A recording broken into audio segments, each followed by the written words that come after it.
बच्चों, good morning. आप सबका बहुत बहुत स्वागत है आपके अपने चैनल गणेश वर्ल्ड में। बच्चों, आज की वीडियो में हम क्लास 12th केमिस्ट्री में सक्रियण ऊर्जा पढ़ेंगे, जिसको हम इंग्लिश में बोलते हैं एनर्जी ऑफ एक्टिवेशन।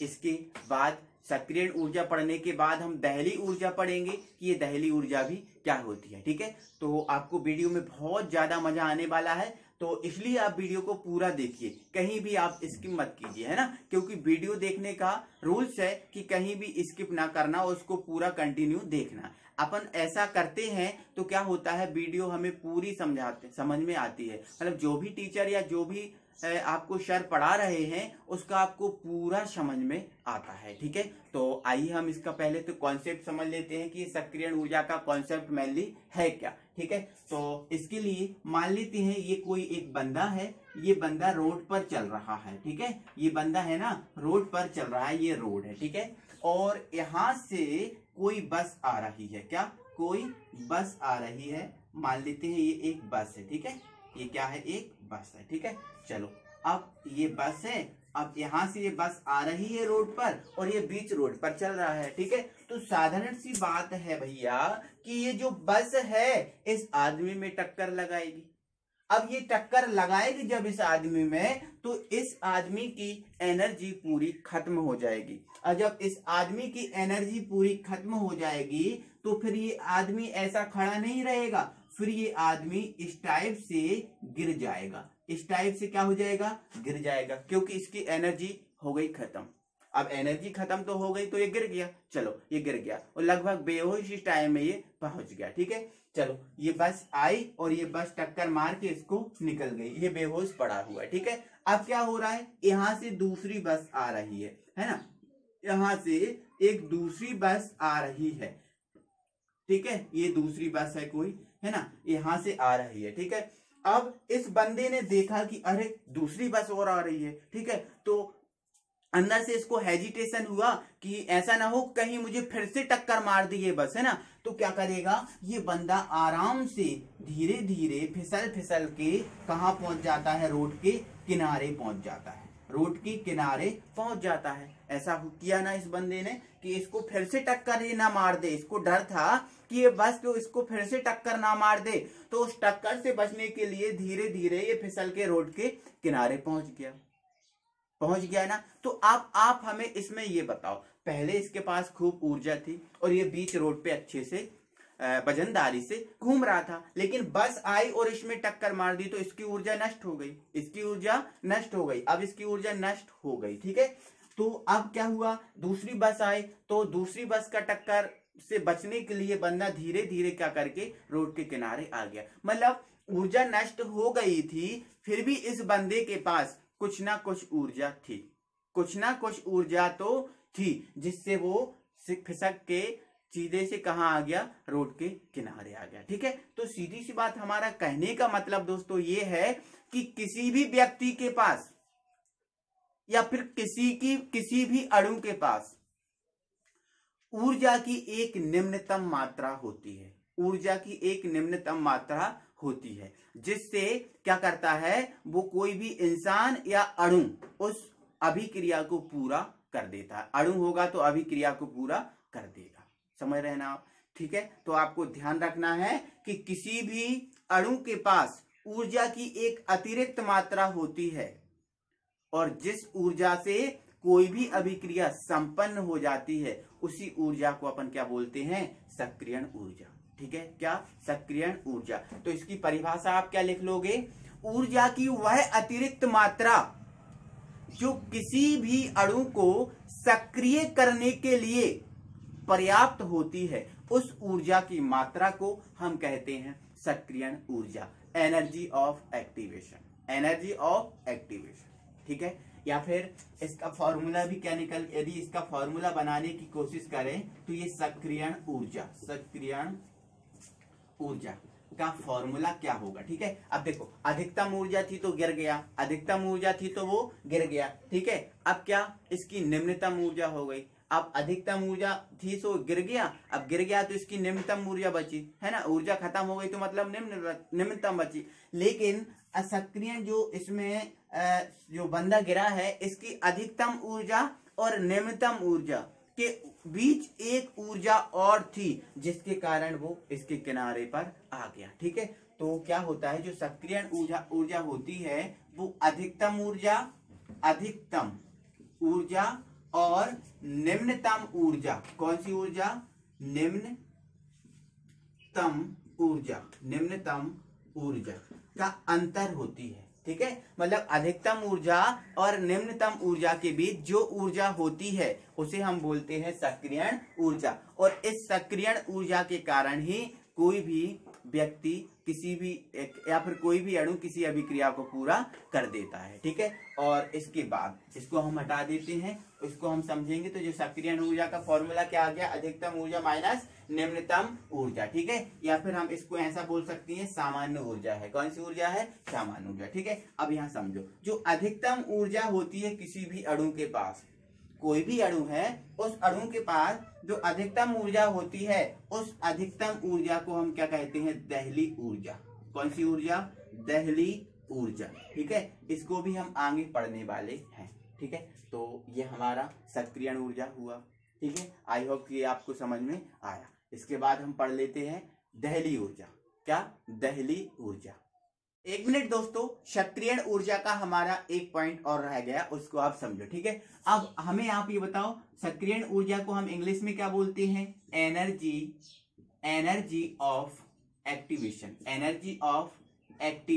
ठीक है, एनर्जी ऑफ एक्टिवेशन। ठीक है, तो आप इसको रिप्रेजेंट किससे करेंगे, इसको रिप्रेजेंट हम किससे करेंगे, देखो ये एनर्जी तो है, लेकिन ये कौन सी एनर्जी है, एक्टिवेशन एनर्जी है, मतलब किसी अणु को सक्रिय कर दे जो एनर्जी। ठीक है, और जिससे अभिक्रिया पूरी हो जाए, तो ये कौन सी एनर्जी है, एनर्जी ऑफ एक्टिवेशन। इसलिए हम जो सक्रियण ऊर्जा है उसको हम EA से व्यक्त करते हैं। ठीक है, उसमें एक पॉइंट और ये लिख लीजिएगा कि इसको हम EA से व्यक्त करते हैं। ठीक है, इसके बाद हम पढ़ते हैं दहली ऊर्जा। क्या, दहली ऊर्जा, जिसको इंग्लिश में हम बोलते हैं थ्रेशहोल्ड एनर्जी।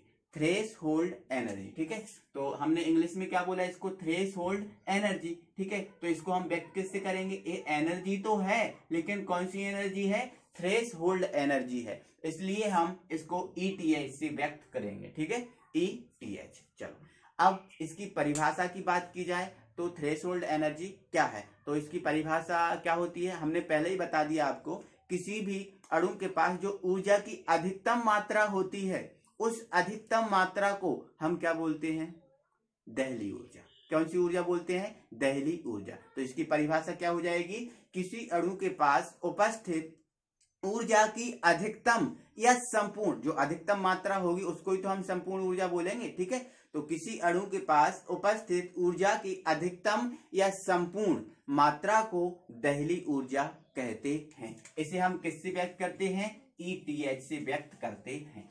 किससे व्यक्त करते हैं, ETH से। ठीक है, अब हमने सक्रियण ऊर्जा का फॉर्मूला क्या निकाला था, सक्रियण ऊर्जा बराबर दहली ऊर्जा।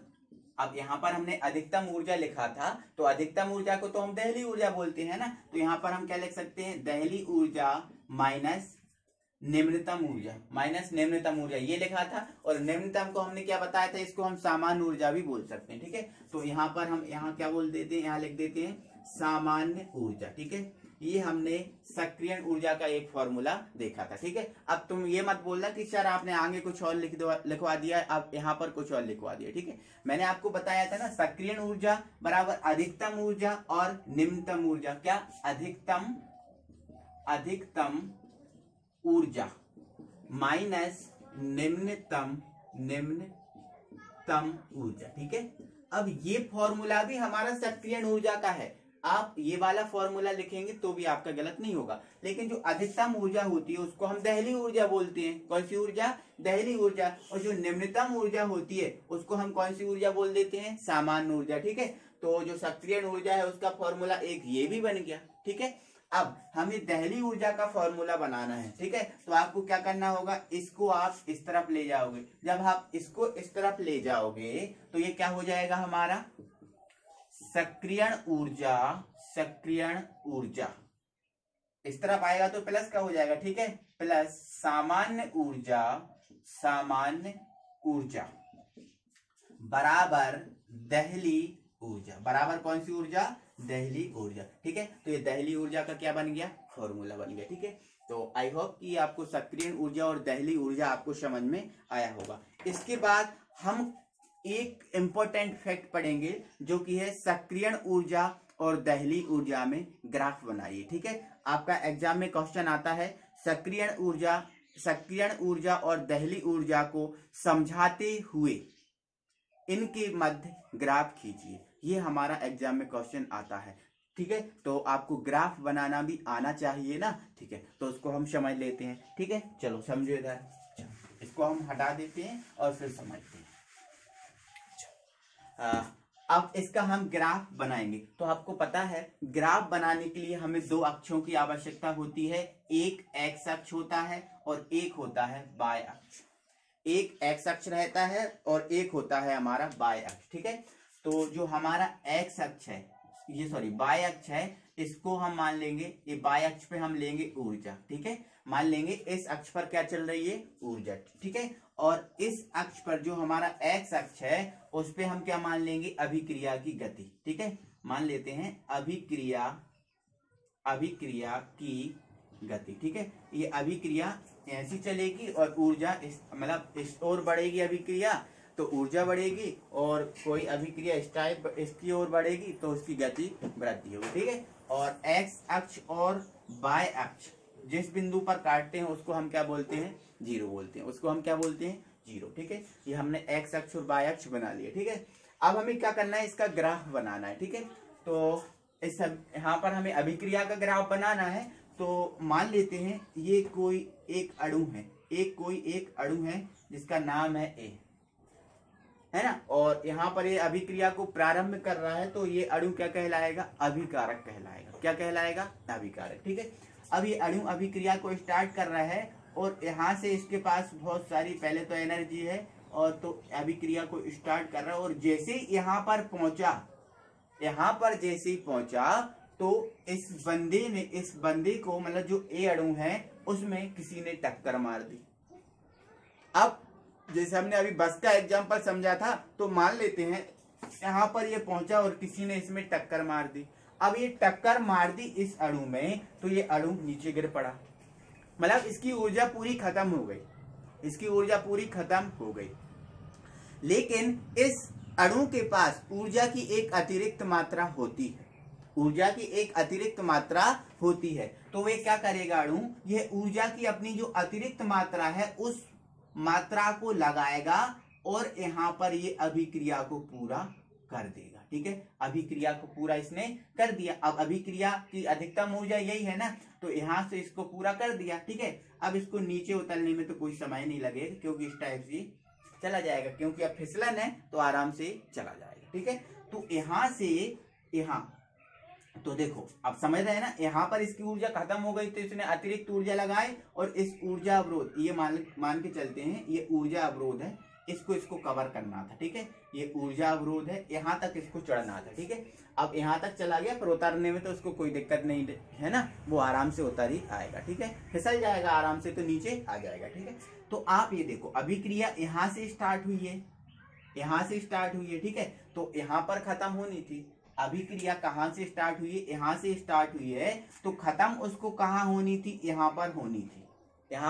थी। ठीक है, लेकिन ये यहाँ पर जो खत्म है ना वो नहीं हुई। ठीक है, वो यहाँ पर खत्म हुई। ठीक है, और प्रोडक्ट इसका जो कहाँ पर आके बना हुआ है, प्रोडक्ट कहाँ पे आके बना हुआ है, यहाँ पर आके बना हुआ है। ठीक है, क्योंकि यहाँ पर खत्म हुई तो यहाँ पर इसका प्रोडक्ट बनेगा। ठीक है, तो इसकी ऊर्जा में वृद्धि कितनी हो गई, आप देखो इधर खत्म हुई है ऊर्जा, सॉरी हाँ, अभिक्रिया इधर खत्म होनी थी इधर, तो इतनी ऊर्जा में उसकी क्या हो गई, वृद्धि हो गई। इतनी ऊर्जा में क्या हो गई, वृद्धि हो गई। तो जो ऊर्जा में जो वृद्धि हुई है, जो ऊर्जा उत्सर्जित हुई है, उसको हम व्यक्त करते हैं डेल एच से। किससे, डेल एच से। ठीक है, जिसको हम क्या बोलेंगे, उत्सर्जित ऊर्जा। कौन सी ऊर्जा, उत्सर्जित ऊर्जा, ये हमारी उत्सर्जित ऊर्जा है। ठीक है, तो आया समझ में, है ना। इसके बाद ये इधर से लेकर इधर तक। ठीक है, इधर से देखो यहाँ पर अणु की ऊर्जा खत्म हो गई, तो यहाँ उसने जबरदस्ती जो अतिरिक्त ऊर्जा थी उस अतिरिक्त ऊर्जा को लगाया और वो यहाँ तक आ गया। मतलब यहाँ से लेकर जो यहाँ तक की जो ऊर्जा है उस ऊर्जा को हम बोलते हैं सक्रियण ऊर्जा, और सक्रियण ऊर्जा को हम किससे व्यक्त करते हैं, E से। तो ठीक है, ये हमारी इधर से इधर तक कौन सी ऊर्जा होगी, सक्रियण ऊर्जा होगी। ठीक है, और इस ऊर्जा अवरोध को इसको पार करना था, तो ये हमारा क्या है, ऊर्जा अवरोध, ऊर्जा अवरोध, इसको इसे पार करना था। ठीक है, और ये यहाँ तक की ऊर्जा कौन सी ऊर्जा है, अधिकतम ऊर्जा, कौन सी ऊर्जा है, अधिकतम ऊर्जा। ठीक है, तो जो यहाँ तक की जो ऊर्जा है वो अधिकतम ऊर्जा, तो ये ऊर्जा हमारी कौन सी होगी, सक्रियण ऊर्जा। कौन सी ऊर्जा, सक्रिय दहली ऊर्जा, क्योंकि अधिकतम ऊर्जा दहली ऊर्जा होती है ना। हाँ, तो ये वाली जो ऊर्जा है इधर तक की, वो कौन सी ऊर्जा है, दहली ऊर्जा। कौन सी ऊर्जा, दहली ऊर्जा। ठीक है, मतलब कोई अणु यदि पूरी ताकत लगा के, है ना, यहाँ तक आ जाता है ना, तो उसमें अधिकतम ऊर्जा कहलानी है ना, और इसी अधिकतम ऊर्जा को हम क्या बोलेंगे, दहली ऊर्जा। ठीक है, तो ये हमारा सक्रियण ऊर्जा और दहली ऊर्जा के मध्य क्या बना है, ग्राफ बना है। क्या, ग्राफ।